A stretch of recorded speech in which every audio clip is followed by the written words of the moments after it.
The air cooler is not sufficient, and everyone has a consensus of going the water cooling option, because I don't want this thing to cook itself alive. But stay tuned for a part 2 video where we do a complete retrofit of this machine.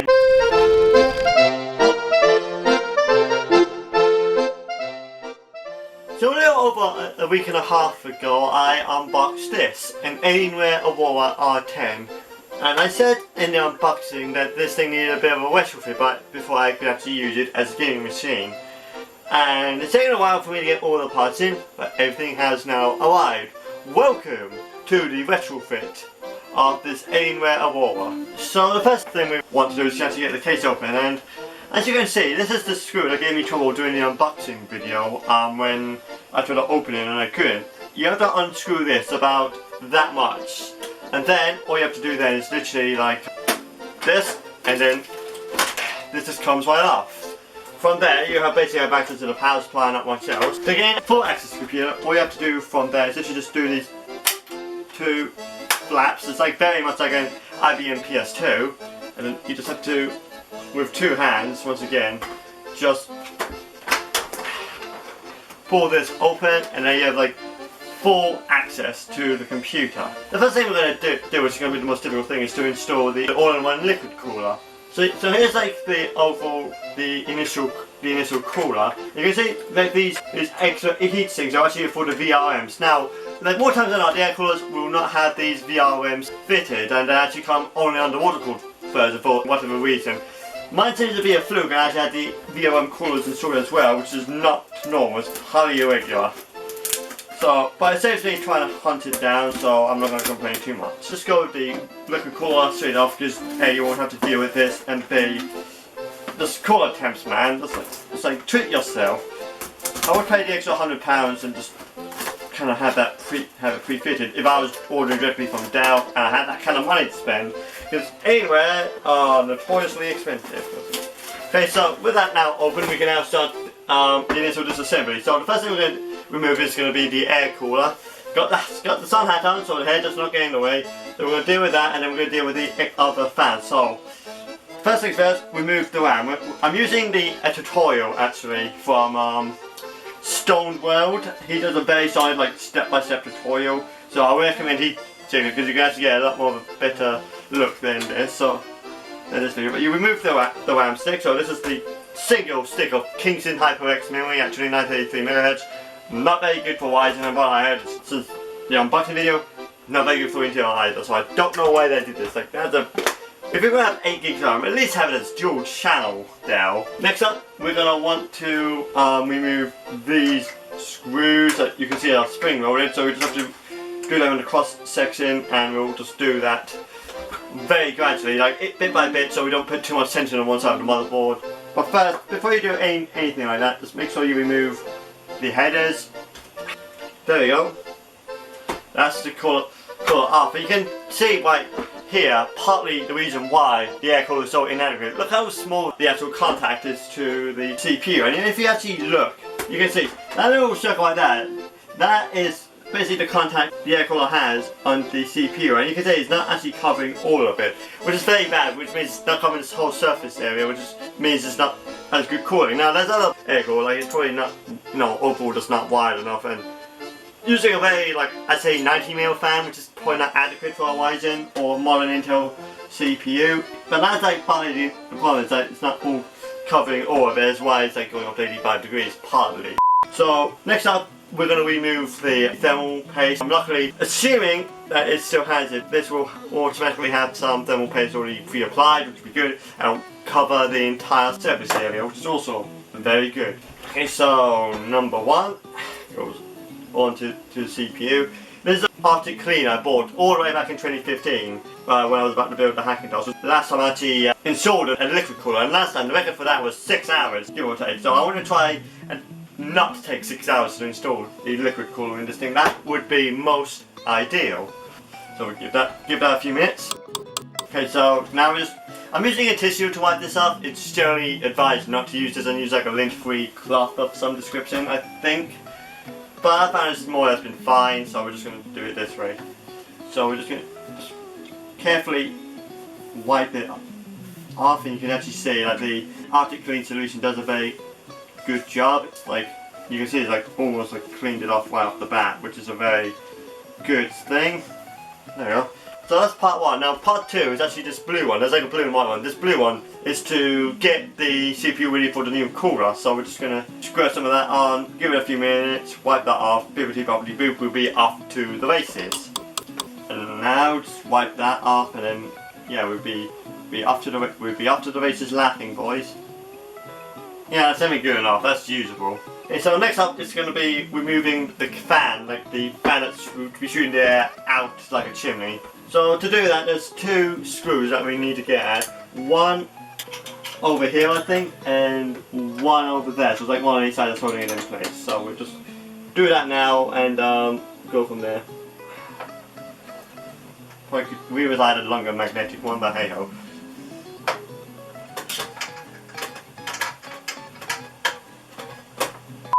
So we managed to sort the fan out, for a reason I didn't record, but here's like the fan. I thought it was actually going to be a Corsair one, but no, it's actually some, like, a brand I never heard before. But now to the more difficult part, because if you don't know, because I certainly didn't before I watched the tutorial, this is an entire cage, so that can come out.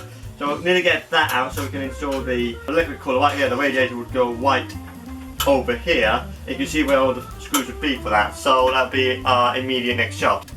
Nope. Right, it's like it's being caught by something. That's not the RAM slot, and I don't know what to do. Yeah, it doesn't say get caught, definitely on this side. Is there something else here that I'm not aware of? Loser. For a very obvious reason. Oh, no. Oh, it's literally just. Oh, so it's like that. Oh, okay, so that's not as bad as I thought it was. Okay, so we've now gotten the caddy out, and it's interesting that it actually painted the top bit black, so that's a very interesting decision. We can now start packaging the cooler. Unfortunately, it didn't come with the original, but for £60, it's not something I'm going to argue too much about. So here's like the, I believe is the Corsair ML120, the mounting brackets which we will not need, and there's the radiator. Yeah, it's using SATA power. Okay, the same one as the tutorial uses, so that's going to be. It's got 2 kind of lots of different connectors. One of them is the standard 4-pin for the temperature analyzation, and then they for power itself for the pump. It's using SATA. Apparently, the reasoning for that was to bypass any sort of weird power things that OEMs might put into the fan headers. So it's a very interesting thing indeed. So with the thing facing front, which I believe is with this screw right here facing towards the front of the case, I didn't leave that so in the right place. So that was a very foolish thing on my part. But with that in mind, we just line the radiator up like so, like with the tubes facing like the front direction, and it's quite a snug fit, so you're just gonna have to wiggle it in and out very evenly until we get to the other side, until we bottom out. So it's like so, so as you can see right here, I kind of like nice and even, and you just kind of like have to try and put it in like so until we reach to the other side. And like so, and you can see like we now basically pressed up against the mount, so that's good. Now, this is where things became a little bit unclear for me while watching the tutorial. But I believe the next thing now is just to do the fan, which would be following the directions of the owls, which there are actually owls on like this side of the fan. Not sure how well you can see that, but with that in mind, we're just going to have the down owl face towards where the exit will be, and then we're just going to, yeah, like it's very much like you're going to mount it in a very particular way. So I say, yeah, with that, say that way probably will be the best way. Either that or it's like the other way. Do that, and from there we'll use the long screws that they provide in this bag, which actually is a resealable bag, which was actually a main complaint I had over like when I was assembling my workstation.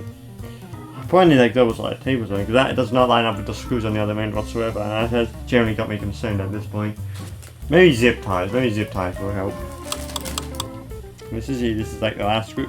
We're on to the last screw now, and it's honestly, screw for the thing itself I'm not too concerned about for the fans. For the actual radiator I'm actually a little bit more concerned because it doesn't actually line up with the mounts on the bracket, so that has me a lot more concerned over if it's going to stay in place or not. But you can actually see, like, if you have a look, you can actually see that the mounts don't exactly line up right here to the screw holes of the radiator. Now I have to try and put this mount into the little mounting place, so we're going to wrestle with the RAM starts again, but it should be easier to get in than it was to get out. he says. There we go. Nope. Ah, there we go. Almost. So we've got past the RAM slot, so that's half of the battle done. Now, I'm trying to get this lined up now so we can screw it back in.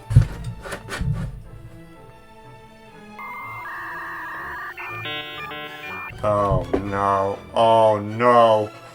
Where's why not coming? Because I think it's actually meant to go in the other side. Wait. Yeah, oh wow, it doesn't line up at all. Okay, so we're back and I've cleared the air, I've turned the cooler around and I think I might have accidentally punctured the radiator. I hope I haven't. Because I actually turned it around, 3 out of the 4 holes actually does line up now and I've managed to screw in 3 out of the 4 screws that mounted into place, so I actually feel a lot more comfortable now that this thing ain't going to come out. So, here we go. Second time's the charm of getting this lined up and back where it should be so we can screw it back into place. Here we go. There we go.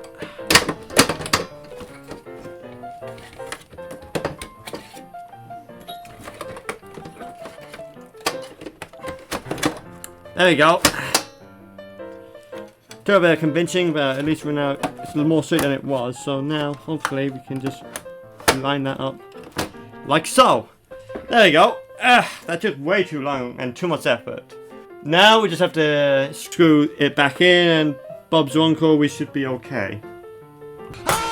He says while throwing the screwdriver up onto the floor because I have butterfingers. Loser. With that now fitted, we can now put in the screws so we can actually mount the actual cooler to the processor. Now, I can't unfortunately show you this anymore because my GoPro has unfortunately died. Lack of preparation on my part, but the actual threads for the mount is actually Intel based. It's not using the AM4 mounting system, it's actually using Intel, even on an AMD based system such as the R10. It's a very interesting decision by Dell, and I didn't even think you could even do that. I thought that was something that would, disallow you from mix and matching like that. But I guess it's probably a case of work smarter, not harder. And so they worked smarter and just had one mount, which I suppose in the end that's just as well, because this cooler can only work on Intel sockets, technically. And we can't get to the backplate anyway to change it out for a Corsair one, so it works. No, it works out in the end. Saves me some effort. So we just have to put these like double-ended threads. This is what we're actually after. This one has like the same size on each end. That makes a lot more sense. So what's the other one for then? Now for the part I've been particularly waiting for, and that's actually fitting the cooler itself. So based on the recommendation of Stone World, we'll be mounting this with the hoses facing away from the actual radiator, so towards the GPU and the 2.5 inch bays, so the pipes have a longer length and it can help decrease the chance of pinching in the pipes, because if you get pinching, that is no good. So with that in mind, should be something like that. So I'm committing. It's me committing. You can see me taking this off now. Ooh. That's satisfying. One of these, like, again, threadless screws, essentially just the head. And now, here we go.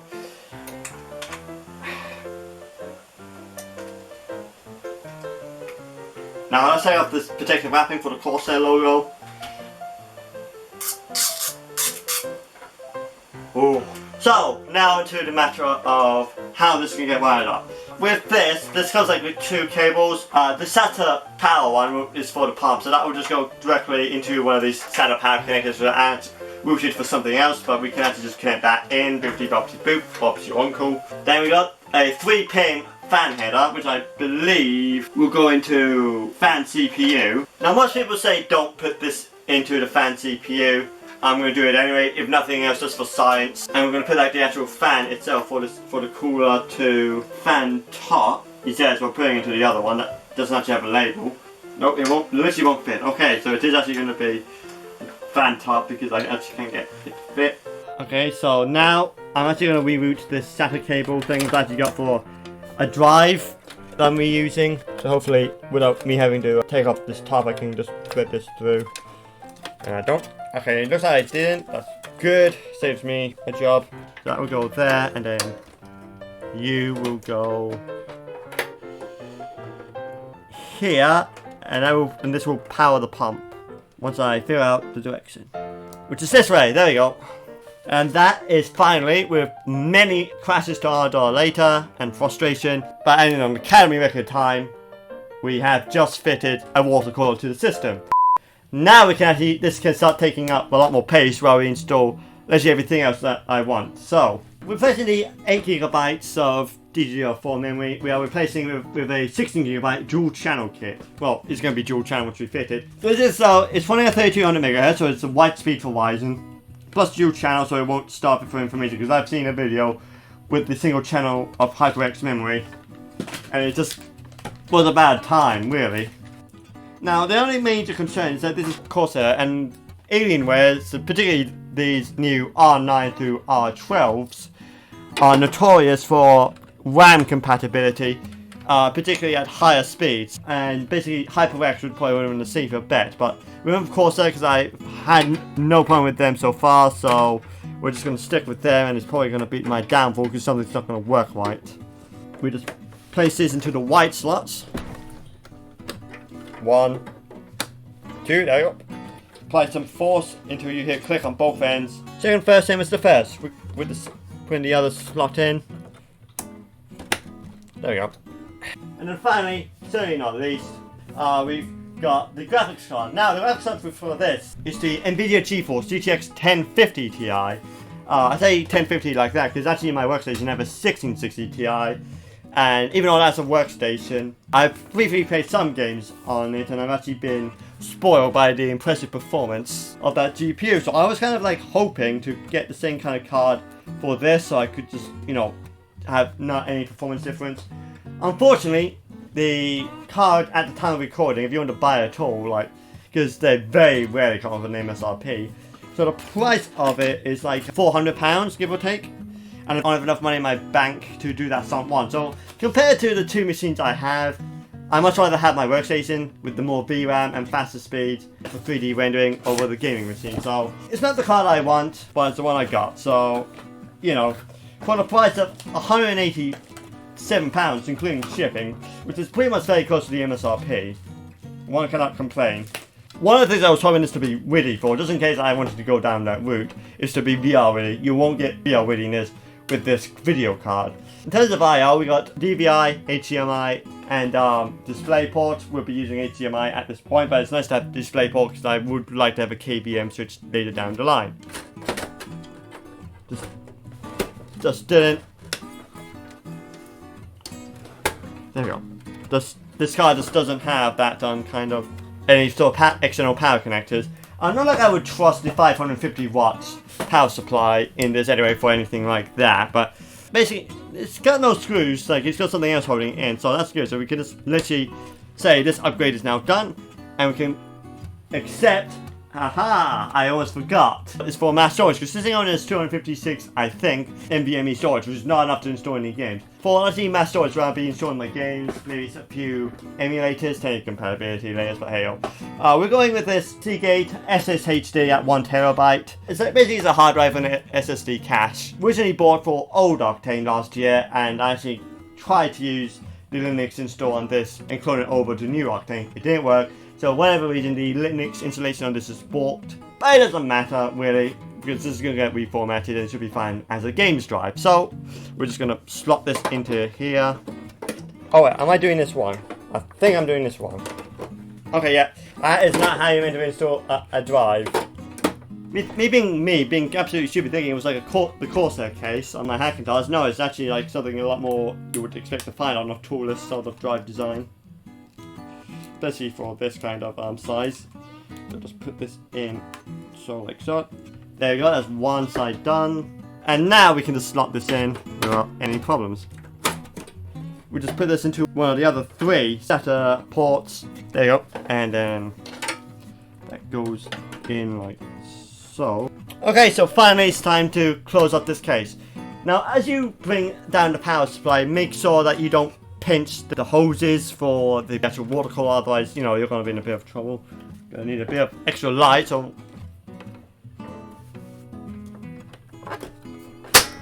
There we go. And finally, is to put the side panel back on. There we go. That's like the hardware portion of what I wanted to do done. And here's something I've been savouring for literally over a week and a half. I have not done this. You might, if you're watching the unboxing, notice I didn't take the protective wrapping up. That was specifically so I don't scratch the case while doing this retrofit. And it's now time for the point I've been looking for. So, quiet on set please, turn down the music, and enjoy.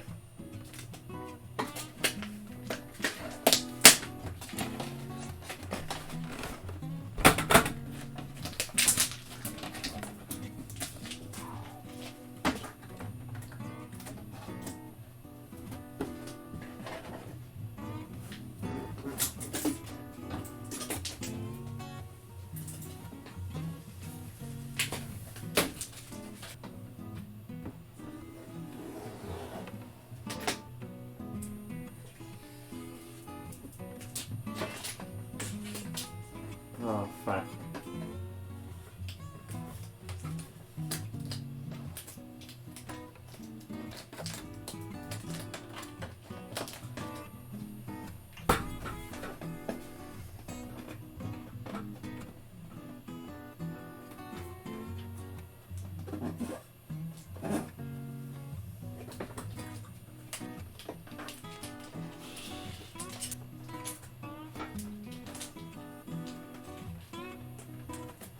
There we go.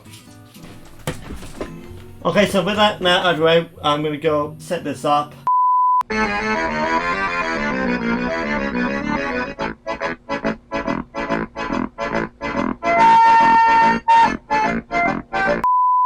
Okay, we're back after about 5 hours. I've now got this set up in a place we can do some tests. Now, there's a few interesting things before we actually start testing it with this machine, and it actually was one of them is the graphics card I was originally fitted, because as you know, mine didn't come with one. It turns out the original owner bought this with an ATI graphics card, or now known as AMD, so it had a Radeon graphics card of some description, and thus had the drivers for it. And I found pretty quickly partly why the problem with why I couldn't get my capture box to recognise is because it was using incompatible drivers, and I was somehow messing stuff up. Another reason why is actually because the cable I chose. So luckily I had another cable lying around, but this cable I originally used, there's something wrong with it because it just doesn't output the right kind of resolution, and the entire thing just does not like it. So first thing is we're going to want like a benchmark. For this we're going to use like the normal fire strike benchmark because doing extreme or ultra is probably too much to ask for this poor little 1050 Ti. So one at one stats, I'm going to talk about a few other things. Now you might also notice that there's no keyboard or mouse attached to like the front anymore as I was testing this. And that's actually for a very good reason. I'm using a software called Parsec. Now Parsec itself is this interesting VNC software with its claim to fame being like very low latency, and you can literally work or play on it. Very similar to the streaming API protocol that Shadow uses with their program. And look at it right now, it's really smooth. Like I could really play games on it. Must say that I'm actually impressed with what the performance is like on this 1050 Ti, and the fact that the RAM is not running at proper speeds. And for a second, yeah, that's not what I was expecting. You know, all things considering, that's not bad. That could be a lot worse in terms of performance. We're going to do like a benchmark very momentarily. But yeah, CPU temp seems to be pretty good. Next up, let's do some games. Unfortunately, right now we have 2 games to talk because they're relatively small. Cube 2 and Fortress Craft. So first let's try Fortress Craft to see how that's like. Personally, I'm anticipating good results, just purely because Fortress Craft Evolved came out in 2010 or something for the Xbox 360. And considering that's like 10 years ago, no doubt this thing will handle it just beautifully. Let's double check the settings, so that does not seem right. There you go, that looks a lot better. That was a red flag. Oh, I forgot you were around, which you weren't, but you know. Okay, I need to have a frame rate counter up so I can actually see how it's doing. Okay, frame rate counter does not work. That's great, that's fantastic, thank you. Deley feels like it's in the 60s. Or that. So yeah, this is definitely playable. Not as bad as I thought it would be at 1080p, I'm going to be real. So, you know, that's not bad. Interestingly, this is the second computer I've used where the frame rate counter is not working properly. In fact, it stays onto the desktop, even though that is not how I've set up the recording. My idea is like Steam's one. But next up we're going to go with Cube 2. And there you go. Oh, and the NVIDIA thing is also decided to work as well. Well, fan David obviously. So, settings. We're wanting preferably higher than that. Resync is off and everything is set to epic. Wow, this is some ballsy assumption. So let's see what it's going to be like. Wow, actually that's pretty playable. Nope. So that goes there. So, I'm not entirely sure what I meant to do here, but frame rate has really been quite respectable, not gonna lie. 60 frames per second on epic settings. I'm actually surprised. I don't think it would be this high if it was at 20. It would probably do medium to high on the 1050 Ti at 1440p, but at 1080p, the fact this thing can do on rear engine full title and epic, so you know, like high but not ultra settings, it's a really nice thing. I just don't know what to do for the puzzle.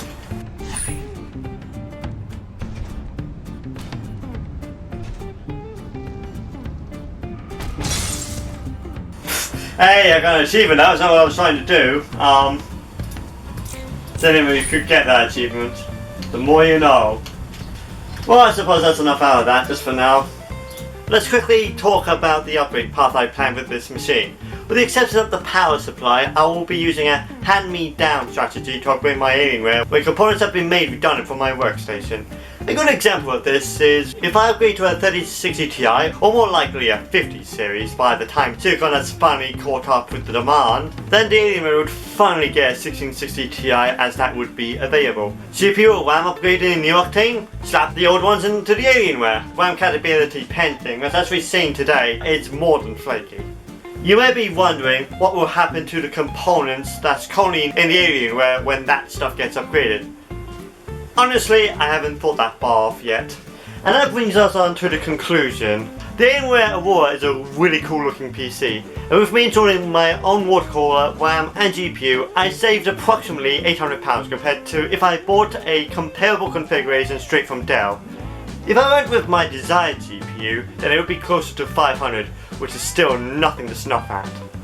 Plus I think it's working properly and it gives me that shadow experience that I was drawn to when I first went with them in 2018. There was a few compromises at the moment. The main one right now is the fact there is no mic pass-through. So games like Dual Process or Sea of Thieves will be made a little more difficult as I have no mic currently to connect up to directly combat this. But I feel the pros outweigh the cons and I'm actually really looking forward to play games on this thing. Thank you so much for watching, and I'll see you in my next video. Peace.